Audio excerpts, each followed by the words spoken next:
افغان حکومت T T P کے خلاف مؤثر کارروائی کرے تو پاکستان تعاون کے لیے تیار ہے۔ وزیر اعظم بین الپارلیمانی اسپیکرز کانفرنس کی افتتاحی تقریب سے خطاب کرتے ہوئے وزیر اعظم شہباز شریف کا کہنا تھا کہ امن و استحکام ہی پائیدار ترقی کی بنیاد ہے۔ ہم سمجھتے ہیں کہ ترقی اسی معاشرے میں ممکن ہے جہاں امن اور سلامتی ہو۔ ان کا کہنا تھا کہ پاکستان نے بھی کئی بار امن دشمن کارروائیوں کا سامنا کیا۔ ہم نے ہمیشہ استحکام اور دفاع وطن میں عزم کا مظاہرہ کیا۔ ہماری مسلح افواج نے بہترین پیشہ ورانہ کارکردگی سے دشمن کے عزائم ناکام بنائے۔ وزیر اعظم شہباز شریف نے کہا کہ اس سال مئی میں مشرقی سرحد پر بلا اشتعال جارحیت کی گئی، جبکہ گزشتہ ماہ افغان سرزمین سے پاکستانی چوکیوں پر حملے ہوئے، جن کا پاکستان نے ٹھوس اور فیصلہ کن جواب دیا۔ دنیا بھر میں جاری تنازعات نے امن کی اہمیت کو اجاگر کیا ہے۔ انہوں نے کہا کہ افغانستان کو سمجھنا ہوگا کہ کالعدم ٹی ٹی پی کی حمایت سے امن حاصل نہیں ہوگا۔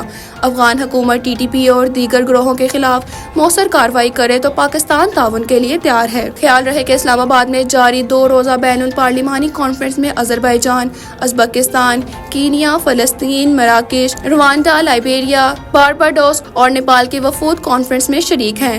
کانفرنس کا مقصد عالمی امن، ترقی اور بین الاقوامی پارلیمانی روابط کے فروغ کو مضبوط بنانا ہے۔ سپریم کورٹ نے اکثر طاقتور کا ساتھ دیا، عوام کا نہیں۔ جسٹس اظہر من اللہ کا چیف جسٹس کو خط۔ جسٹس اظہر من اللہ نے چیف جسٹس پاکستان کو 27ویں آئینی ترامیم سے متعلق 8 نومبر کو لکھے گئے خط میں کہا کہ سپریم کورٹ اکثر طاقتور کے ساتھ کھڑی رہی، عوام کے ساتھ نہیں۔ ذوالفقار علی بھٹو نے عدالتی پھانسی عدلیہ کا ناقابل معافی جرم تھا۔ بے نظیر بھٹو، نواز شریف، مریم نواز کے خلاف کارروائیاں بھی ایک ہی سلسلے کی کڑیاں ہیں، جبکہ بانی پی ٹی آئی کے ساتھ ہونے والا سلوک اسی جبر کی تسلسل کا حصہ ہے۔ انہوں نے لکھا کہ اسلام آباد ہائی کورٹ کو عوامی اعتماد حاصل کرنے پر نشانہ بنایا گیا۔ بہادر ججز کے خط اور اعتراف سپریم کورٹ کے ضمیر پر بوجھ ہے۔ ہم سچ جانتے ہیں، مگر صرف چائے خانوں میں سرگوشیوں تک محدود ہیں۔ سپریم کورٹ کے جج نے اپنے خط میں لکھا کہ بیرونی مداخلت اب کوئی راز نہیں، ایک کھلی حقیقت ہے۔ جو جج سچ بولتا ہے وہ انتقال کا نشانہ بنتا ہے۔ جو جج نہیں جھکتا، اس کے خلاف احتساب کا ہتھیار استعمال ہوتا ہے۔ یاد رہے کہ مجوزہ 27ویں آئینی ترامیم کے حوالے سے گزشتہ روز جسٹس منصور علی شاہ کا چیف جسٹس کو لکھا گیا خط بھی سامنے آیا تھا، جس میں انہوں نے کہا تھا کہ عدلیہ متحد نہ ہوئی تو اس کی آزادی اور فیصلے متاثر ہوں گے۔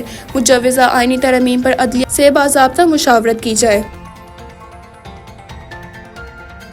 شیخ وقاص اکرم کے وارنٹ گرفتاری۔ عمر ایوب اور زرتاج گل کا پاسپورٹ بلاک کرنے کا حکم اسناد دہشت گردی۔ عدالت نے شیخ وقاص اکرم کے وارنٹ گرفتار جاری اور عمر ایوب، زرتاج گل کا پاسپورٹ بلاک کرنے کا حکم دے دیا۔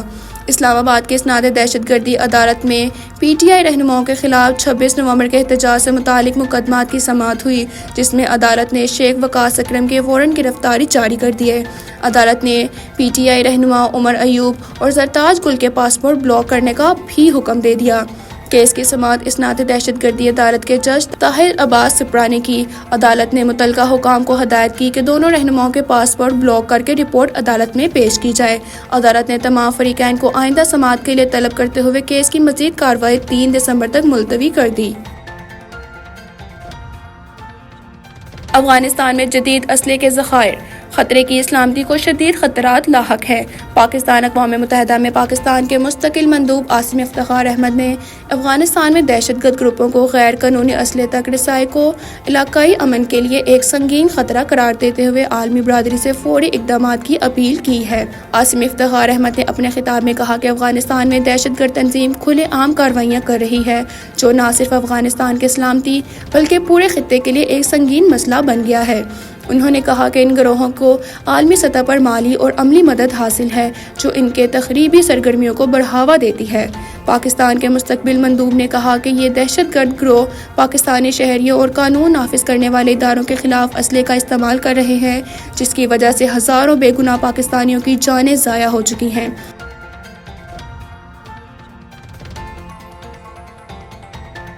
موسمیاتی تبدیلی کا سنگین خطرہ درپیش، نمٹنے کے لیے عالمی تعاون ناگزیر ہے۔ اسحاق ڈار۔ مارگلا ڈائیلاگ 2025 سے خطاب کرنا میرے لیے باعث اعزاز ہے۔ انسانیت کو آج کئی طرح کے چیلنجز درپیش ہیں۔ نائب وزیر اعظم نے کہا کہ سلامتی کونسل عالمی امن و استحکام کی بنیادی ذمہ داری پوری کرنے میں ناکام ہے۔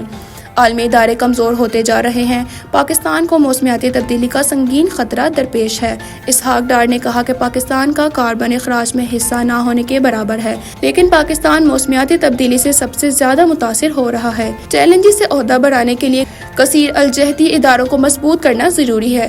انہوں نے کہا کہ عالمی تعاون اور نفاذ کے مؤثر نظام کے بغیر چیلنجز سے نمٹنا ممکن نہیں۔ عالمی معاشی مساوات کو فروغ دینا ضروری ہے۔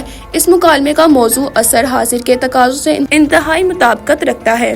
انہوں نے یہ بھی کہا کہ قرضوں کے بحران نے دنیا کے 100 سے زائد ممالک کو منفی طور پر متاثر کیا ہے۔ ڈیجیٹل ٹیکنالوجی تک سب کے لیے۔